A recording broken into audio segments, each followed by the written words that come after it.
Ang pagkakaroon ng wika ay isang simbolo ng malayang bansa. Ito rin ang nag-uugnay sa atin. Subalit, sa panahon natin ngayon, ang wika ay hindi wika na lamang, kundi ito na rin ay naging sukatan ng talinong taglay na mayroon ng isang tao. Ang wikang dati ay nagbubuklod sa atin, ngayon siyang dahilan ng ating pagkakahiwa-hiwalay.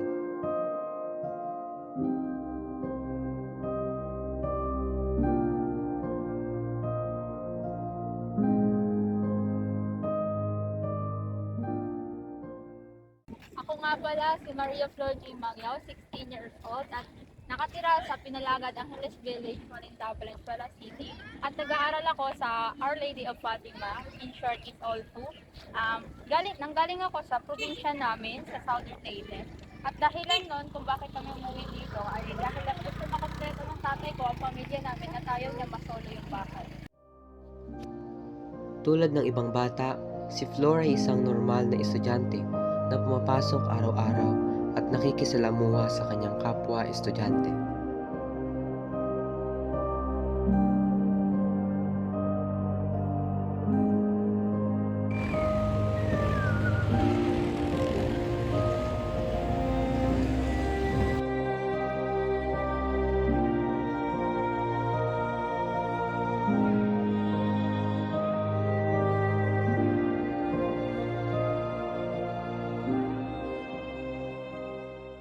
Nasaan na tayo ngayon? Dito tayo sa daan papunta sa Nakaranas ka ba ng kahit anong diskriminasyon? Oo, dahil sa pananalita ko. Tingin mo bakit nila ginagawa yun? Siguro dahil sa madiin ako magsalita ng Tagalog, parang Bisaya pa rin din.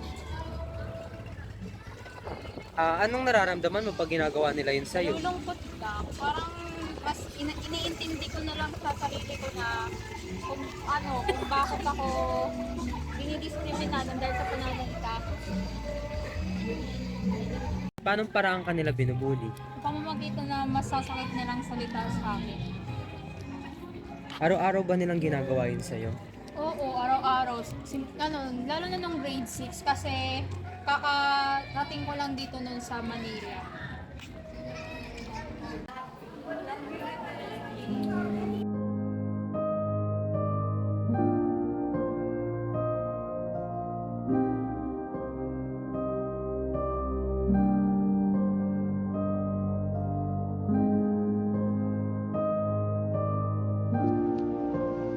Kahit na si Flor ay nakaranas ng diskriminasyon, ay hindi ito naging hadlang upang siya ay makahanap ng mga taong kaibigan na lagi niyang kasama at kanyang maaasahan sa anumang bagay.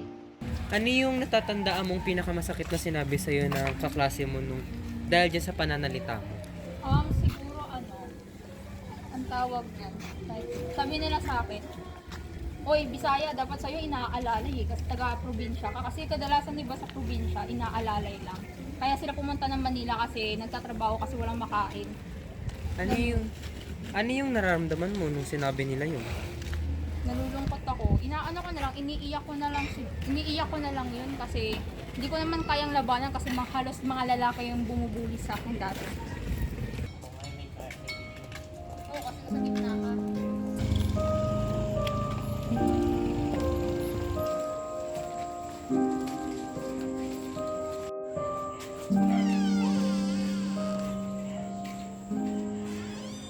Ano yung naging epekto sa'yo nun simula nung nangyari sa'yo nun pag pumapasok ka sa school mo?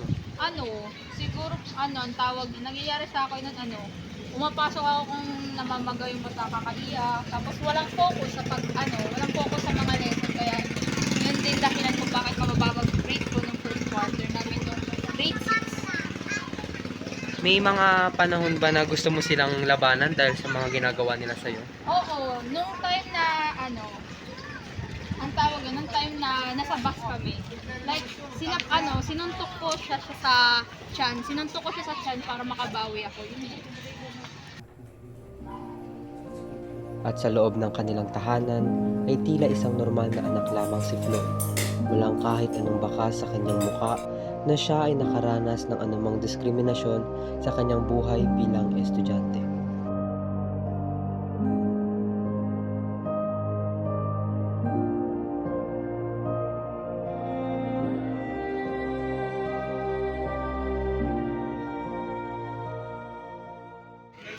Ano yung masasabi mo sa mga taong nambubuli? Siguro sabihin na lang natin na wag niyo muna kayong mambuli kung hindi niyo alam yung dahilan at alamin niyo muna kung ano magiging epekto pag binuli mo yung isang tao. Ano namang masasabi mo sa mga taong nabuli kagaya mo?